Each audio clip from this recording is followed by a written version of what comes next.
our study of the book of Ruth. This is the second part of our study out of the book of Ruth.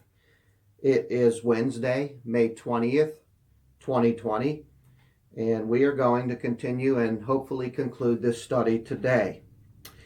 I'd like to begin by looking at our key verse that we started. If you didn't get a chance to watch the video last week, please go ahead and find and locate that video and watch that one, and so that you are caught up with us.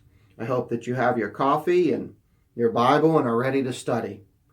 In Ruth chapter 1, starting in verse 16, we find our memory verse here, our key verse for the book of Ruth. Ruth replied, "Don't make me leave you, for I want to go wherever you go, and to live wherever you live. Your people shall be my people, and your God shall be my God. I want to die where you die and be buried there.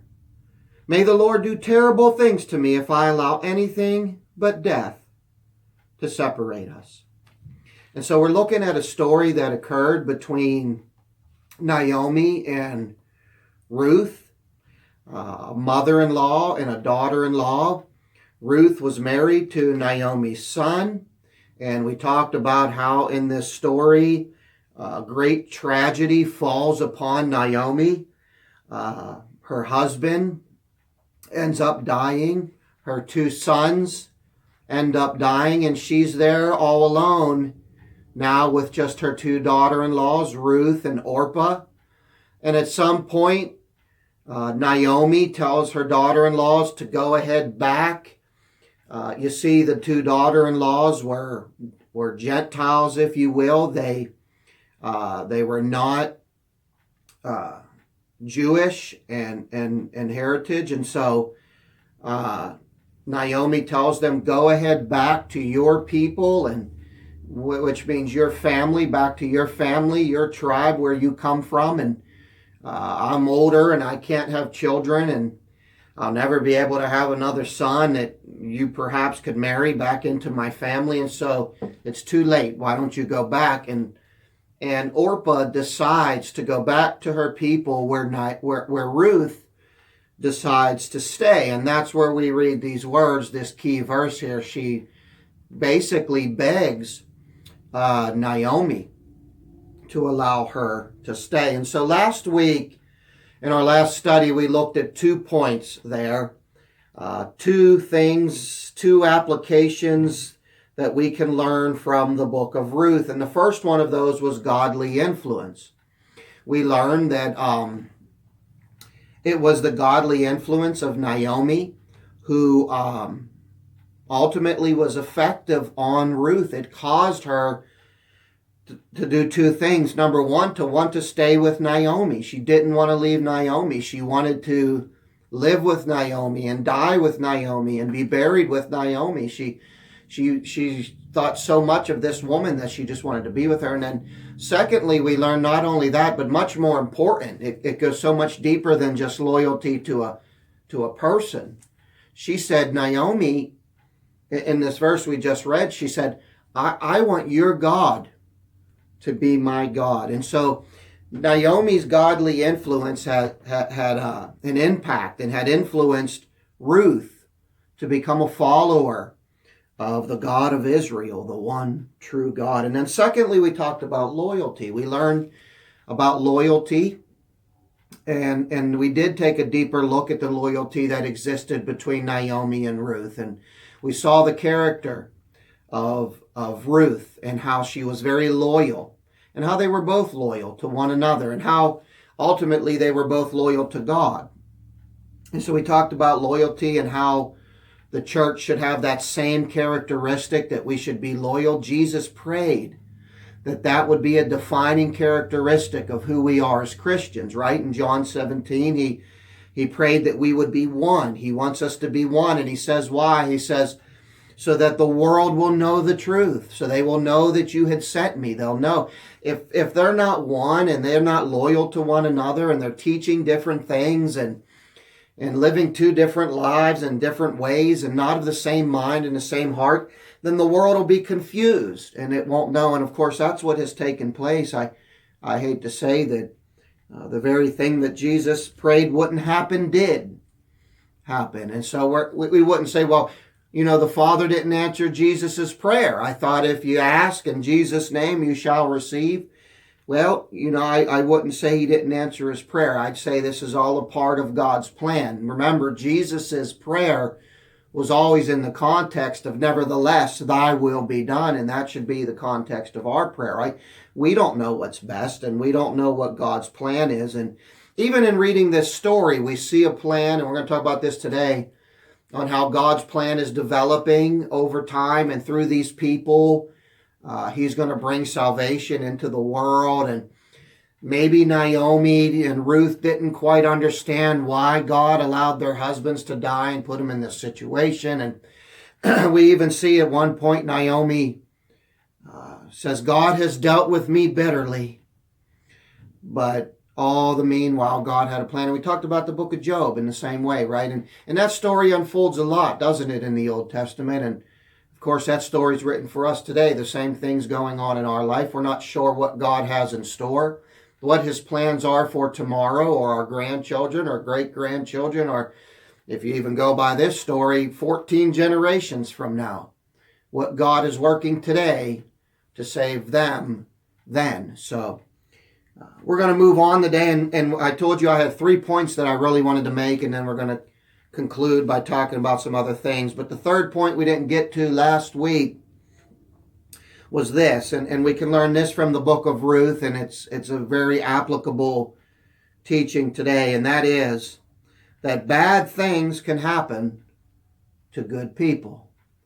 Okay, now that's point one. I know you've heard that a lot. I know people say, why does God allow bad things to happen to good people? And it just seems to be that way, doesn't it? I mean, what's the saying we have on earth? We say, only the good die young, and we wonder why. And of course, again, it all comes back to God's plan, right? God has a plan. We're not quite sure, but as Christians, we're called to live by faith. And so what is faith? Well, faith is the substance of things hoped for. Okay, it's the evidence of things not seen. We don't see God's plan through it. We don't know what the future holds. We just have hope. And where do we find that hope? In faith. What's some synonyms for faith? Well, trust and hope. So we just trust God. That's called faith. And the world doesn't understand our faith. It doesn't understand. It's not a blind faith. It is a faith that is based on reasoning. And God says, come, let us reason together. And so we've reasoned with God. We reason. Listen, it takes a whole lot of, I don't know what you'd call it, reasoning, human reasoning to come to the conclusion that there is no God. We all know that there's a God, the Bible says. All know. They all know in their heart. The heavens declare his majesty. His law is written on our hearts. And so we know. But it takes a whole lot of study and a whole lot of professors and a whole lot of education to get you to a point where you don't believe. It's harder to not believe than it is to believe, to be honest with you. And so, bad things can happen to good people, and we don't quite know why God allows that to happen, but we just know that it's for our good. Romans 8:28 tells us that, doesn't it? It says, I will work out all things for the good of those who love me. And so God's going to work out all things. So as we talk about that this morning, I'd like to ask you to turn to Ruth chapter 1. And we're going to read verses 3 and 4. Okay, verses 3 and 4, as we back up for a second here and we just kind of look at what it has to say. And there it says, during the time of their residence there, Elimelech died, and Naomi was left with her 2 sons. These young men, Mahlon and Chilion, married girls of Moab, Orpah and Ruth.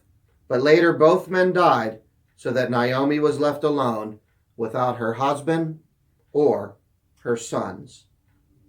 And so we see a bad thing that takes place to a good woman. Really, we know that Ruth was a good woman. And so we have 2 good people, and bad things happen to them. Now, as we read the rest of the story, and we watch it develop, and we come to its conclusion, which we're going to in just a moment, we see that God is has a plan, that he is working this out for a reason. And as Christians, as I said, we just submit to that plan. We say, God, take my life and do what you will with it. And we don't have to live in fear. I think a lot of times we say, well, I hope that I don't lose this, or I hope God doesn't do that. I don't want my children to die. I don't want, and we start to live in fear. Oh, God, please don't let that happen. Please, God, please. And that's not faith, that's worry. Worry is the opposite of faith. You see, God, it also tells us that God is not going to let anything happen to us. We will not be tempted beyond what we are able to bear. Now, I don't want to say ain't going to let anything happen to us that we can't handle. Because chances are you might end up killed for your faith. You go to another country on a mission trip, you could end up tortured, you could end up beheaded and killed, and boy, that's hard to handle, So you might go through things that are difficult and hurt. Okay, that's not what it's saying here. But he won't allow you to be tempted beyond what you can bear. In other words, nothing's going to happen to you that's going to cause you to walk away from him. He won't let that happen. Remember, he says, I won't let anybody snatch you from my hand. We are secure in the hand of God.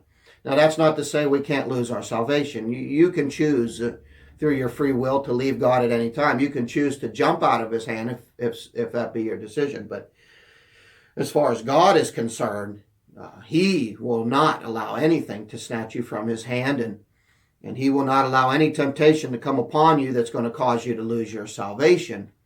But of course, through your own choice, if you choose to give in to that temptation and give in to lust or something like that, you can very easily walk away if you wanted to.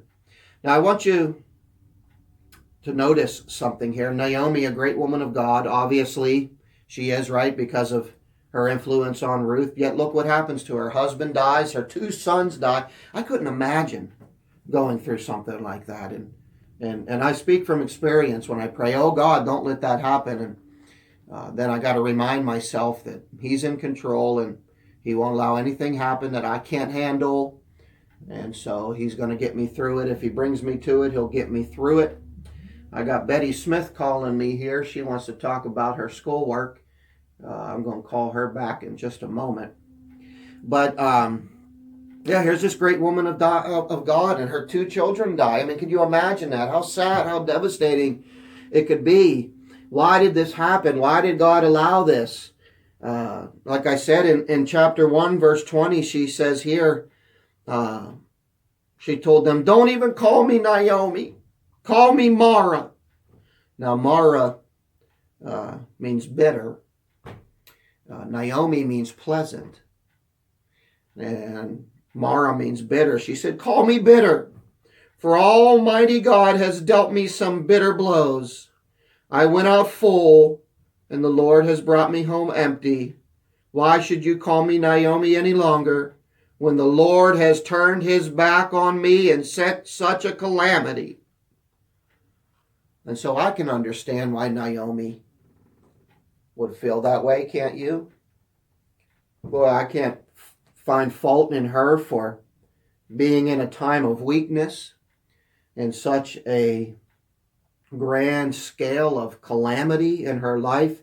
I think about some of those preachers out there. I know Warren Exline, my preacher, lost a child. I think about Ray Bennett and Dave Bennett losing a child, and I just couldn't imagine how they get through day by day, and not only get through, but continue to have faith and continue to be strong and preach the word and have the joy of being a Christian. I admire those men, and I try to imitate their faith as they imitate Christ, and to show me what true faith looks like, But even though Naomi says this,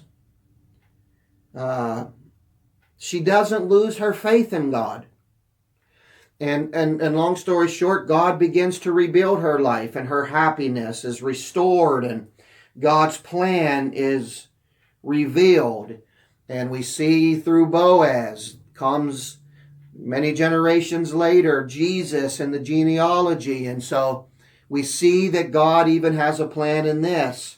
And so for the believer, some things might happen and we might not know why, and we are sad and confused and not sure how we can ever overcome this or survive it. But it's through stories like this in the Old Testament that we learn and trust in God, or learn to trust in God. We can see that He has a plan. We don't know what it is. We don't know why it's happening, but we trust Him, right? We trust Him. God has a plan. God has a greater plan for my life. And so trust in God. Nobody knows this like Job does, right? In the book of Job, I mean, who has ever suffered? Perhaps somebody, but Job, I mean, everything falls apart. You got disease, you got devastation, you've got death. What is it? He has 10 sons that die. Okay, Satan is attacking him left and right. Disease, destruction. He's just defeated. His wife turns on him. His friends turn on him. Everything is there. And yet Job, he says these words in Job chapter 13, verse 15. He says these words. Don't ever forget these words, because you'll repeat them in life, I'm sure, if it's God's will, but most of us will. In 13:15, Job said these words. Listen closely. He said, though he slay me. He's talking about God. Though he slay me, I will trust in him.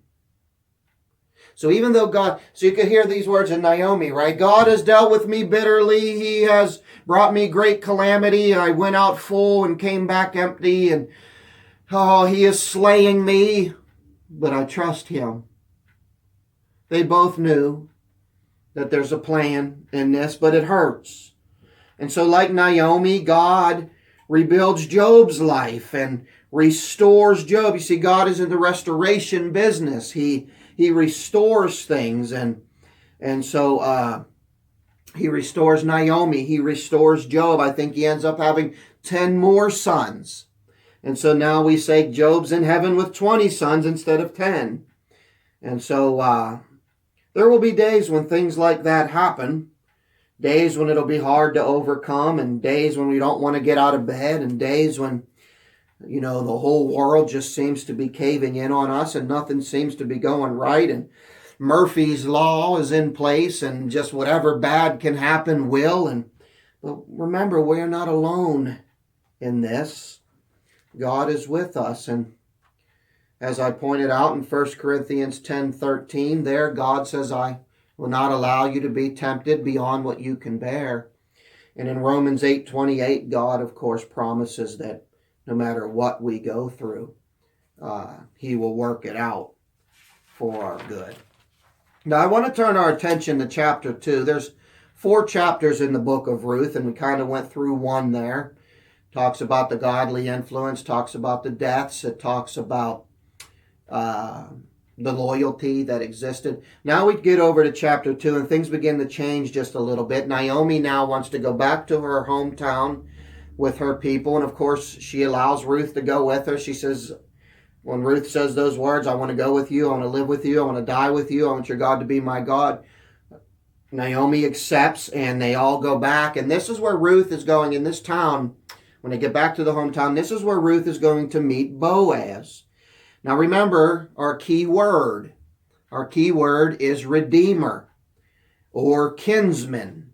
Or you might hear those two together, kinsman, redeemer. The word kin, of course, is family. And so I told you that Boaz is the redeemer in this story. He is going to be the redeemer of Naomi's people. Remember, a redeemer is somebody who could come in and pay the debt of another or take on the responsibilities of another. If someone dies, they can come in and take their place. A kin can come in and take their place. And the law was the closest kin had the first grabs at that. He was the first one to be able to take the property, purchase the property, keep the property, and make it his own, and take the wife of the deceased family member for himself. And we're going to see that all take place in that story. And what I'd really like you to see is some of the qualities that existed in Ruth that attracted Boaz. Okay, because Boaz turns out to be a really amazing man and got great qualities himself, great character. And so Ruth, the way she is as a person, attracts this wonderful man to her. And in Ruth chapter 2, starting in verse 11 here, let's see here. It says, now this is Boaz talking. Well, let's start in verse 10 here. Ruth and Boaz are having a conversation, and Ruth thanked him warmly. She says, "How can you be so kind to me? You must know that I'm only a foreigner. I'm a Gentile." And Boaz says, "Yes, I know, but I also know this about you. I know all about the love and kindness that you have shown your mother-in-law since the death of your husband, and how you left your own father and mother in your own land and have come here to live among strangers. May the Lord God of Israel, under whose wings you have come to take refuge, bless you for it." And so what attracted Boaz to Ruth? He noticed her qualities. People were talking about her. He had heard the story of the decision that Ruth had made and how she was loyal, how she saw that, or he saw that she stuck to her mother-in-law and took care of her and didn't leave her side in times of trouble, and could have very easily went back to her people, but didn't choose the easy thing. And most of all, he saw how she had become a follower of God, and she was dedicated and a faithful person. And so, these attracted this man to her, and he treated her kindly because of it. And so if you're out there and you're someone who's looking for a special someone, we see a couple things take place in the book of Ruth. Number one, if you exhibit good Christian qualities, if you allow that light to shine, if you're a kind person and you're someone who has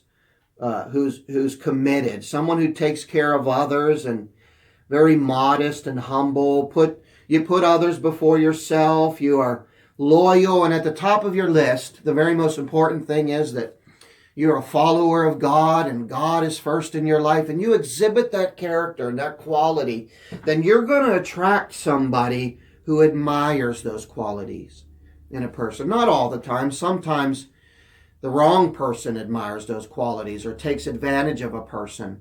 And perhaps they look upon you and see the outward beauty instead of the inward. But here in this story, we see that it can attract an admirer who is of good character. And maybe you'll find yourself a Boaz, or you'll find yourself a Ruth. If you're looking for a special someone and the way you're going about it is, dressing promiscuously or acting promiscuously to try to attract people with your outer garments or looks, maybe doing things or going places to try to attract people, such as going to a bar or a party and you're drinking and you're trying to find somebody in that environment, then what you're going to do is attract somebody who admires those qualities. And in the end, you're going to make, you will have made a mistake, and you're going to say, "I didn't want somebody, that's not what I wanted." And you're going to have somebody who loves you for the outer things and not the inner you. And of course, you don't want that. And so as the story unfolds, we see this love that begins to form, this attraction that Boaz has for Ruth, and we see the loyalty and commitment that they end up having for each other, and the loyalty that they have together for Naomi and Naomi's family and her land and all those things. And so as we move forward, we start to see this unfold, and we go on to chapter 3. And what I'd like you to see here in chapter 3 is another quality that Ruth has, and that is the quality of humility. She's a very humble person. She isn't somebody out there putting herself out. She's very humble and secluded and keeping to herself. And she, in comparison to a single lady who might be desperate, who might have strong desires and a longing for a man, looking for some type of sensualism or companionship in a man. And, we just don't see that in Ruth. And too often I see this. I see this desperation in Christian men and women, and even young Christian men and women mostly. I work at a camp or something, and I see the flirtatious going on, and I know that's human nature and things, but you can see the hunger. I think about in Genesis 3 where it says one of the curses is that the woman, she will be submissive to man. Her desire will be for a man. She's going to need a man and want a man, and I see that taking place, and I often wish that Christ was enough, that what you have right now is sufficient enough, that your relationship with Him, focus on that. Find companionship in Him. Find comfort in Him. Someone said to me one time, yeah, but I can't touch Him. And oh, how sad. How sad. You can't touch Him, but you will one day. But you can pray to Him. And He is, I said, He is just as real than someone you can touch. And if you would just engulf yourself in Him, you would find that happiness that you're looking for. That hole in your heart that's in you would be filled. It really would. And so I often see this. I even see it in men, a lot of young men even, longing for a special someone. And I see them get to the point of depression, even to the point of tears. And I understand that. I understand why you long for a spouse. I couldn't imagine not having my wife, and been together over 20 years. And someone said, you don't know what it's like to not have somebody. Well, maybe that's true. I've been with Liz since I was 17. So as an adult, I don't know what that's like. But at the same time, I'd like you to take a page from the book of Ruth. Look at Ruth's character. Look at her qualities. She isn't someone in desperation. She isn't someone crying, longing for somebody, longing for companionship. Not at all. Matter of fact, in chapter 3 of verse 1, we see here that it was Naomi who came to Ruth about it. Boaz had inquired about Ruth. And so Naomi, she's the one that tries to hook them up. And so one day, in verse 1 says, one day Naomi said to Ruth, my dear, isn't it time that I try to find a husband for you and get you happily married again? The man I'm thinking of is Boaz. He's been so kind to us and is a close relative. I happen to know that he will be winnowing barley tonight on the threshing floor. And she goes on and says, I'll tell you what to do. Go ahead down there. What I want you to do is this and that. And Ruth, in those days, the way it was, the matriarch of the family there, says, what I want you to do. She said, whatever you say, I will do. And she went down and did that. And so it was Naomi who presented the idea to Ruth. Ruth isn't out there. This isn't the idea. She's out there searching for a man, desperate, wanting a man. That's not Ruth. She's busy going about her business, content in her daily work, taking care of her responsibilities. And someone presents the idea to her. And ultimately, you could see God behind it. It's God that provides for Ruth a good man who has an interest in her. And so what can we learn? We can learn a bunch of things, right, from Ruth. We can learn to be patient. We can learn to be content. We can learn to be humble. And so, as I said, Boaz inquires about her. Naomi comes to Ruth. And so now this is starting to take place. This relationship and interest in one another begin. And as we head into chapter 4, the final chapter, a problem arises. You see, there's another man in town who is closer kin to Naomi. And so by the law, he has rights to Ruth and the property. And so now there's this situation. And so Boaz needs to deal with this. And so what does Boaz do? Well, he goes before the town elders so that the case can be heard, and says to this man, listen, if you want these things, you have the right to them. Go ahead and purchase them now and take Ruth as your wife then before these people. If not, then say so. If you don't want it, then turn around, then say so and turn around and leave. And that will allow me, the second kin, to come in. And so this man has the opportunity, but he doesn't take it. He doesn't take the opportunity. He says something along the lines that it would mess with my inheritance if I took this. And so he doesn't want it. And so he moves on. And that allows Boaz to come in, who does take the opportunity as the next kin. And in a godly and right way, he courts Ruth, and the two end up married. And we have this beautiful picture of God bringing these two together, restoring Naomi's family and Ruth's family after all the tragedy that they had faced. But I want you to see something more importantly as we close here right now. I want you to see, and this is always the ultimate lesson in every book. Last lesson we pointed this out. Every book, all 66 books in the Bible, point to Christ. And that's who I want you to see in this book. Well, now we see him in many ways. We see him as the kinsman redeemer. We see him as our loyal friend and who will never forsake us, who's closer to us than a brother. We see all these pictures of Christ. I want you to remember these words. I've heard this once, and it's good for you to remember. Unless you see Christ in the Old Testament, you have missed the whole picture. As you read the Old Testament, you have got to keep Christ on the forefront of your mind. The coming Christ. What is this teaching me about him and his kingdom and his plan of salvation?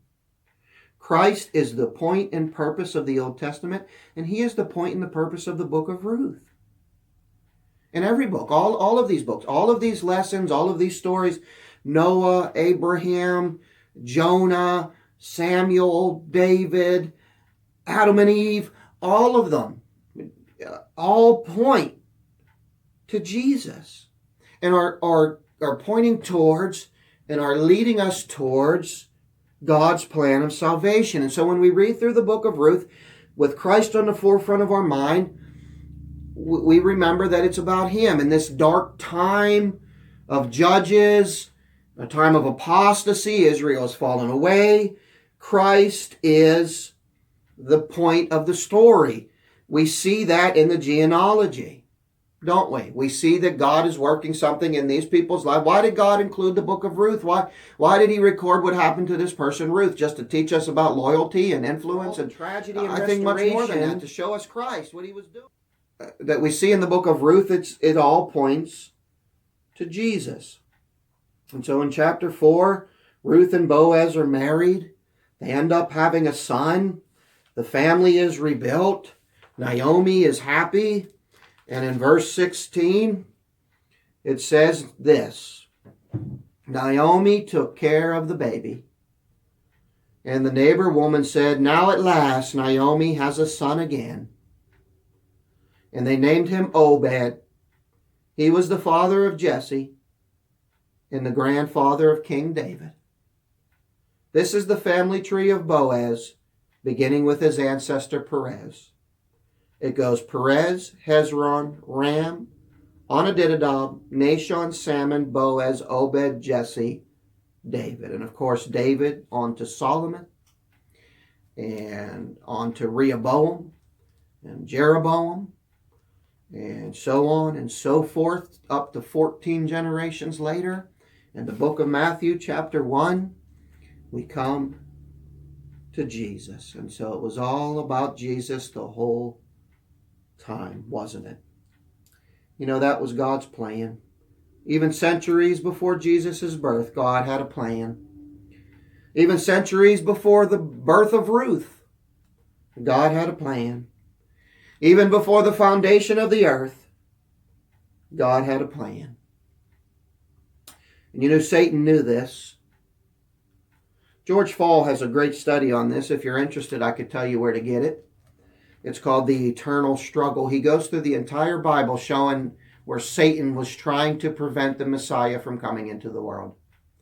And how he had stopped and murdered and killed and got people arrested and was doing all these things to try to stop it. But of course, he was not successful. And so Christ is the bigger picture. And so what do we learn? What do we learn here today?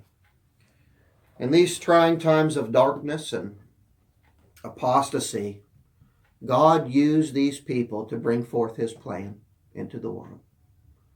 And likewise today, as God's people, I want to encourage you that no matter how dark it is out there, no matter the apostasy that is taking place today, even within our own Church of Christ, that God can use you and wants to use you and has a plan for you. Like Jeremiah, God knew you before you were even formed in the womb. And so God has a plan. In the book of Esther, these words are said whenever her uncle said to her, he said these words. Trying to think of his name. Molokai. It'll come to me. But her uncle said to her, Esther, how do you know that God didn't put you here for such a time as these? In other words, God had you born where you're born and when you're born because he has a plan. And I believe that to be true for each and every one of us. Whether that plan will take root in our lifetime or our children's lives or our grandchildren or 14 generations from now, the things that God allows to happen to us are to accomplish his plan, which is the plan of salvation, to save someone's soul. May you be willing and trusting in God to let him use your life to save others. Thank you for joining us in this study of the book of Ruth.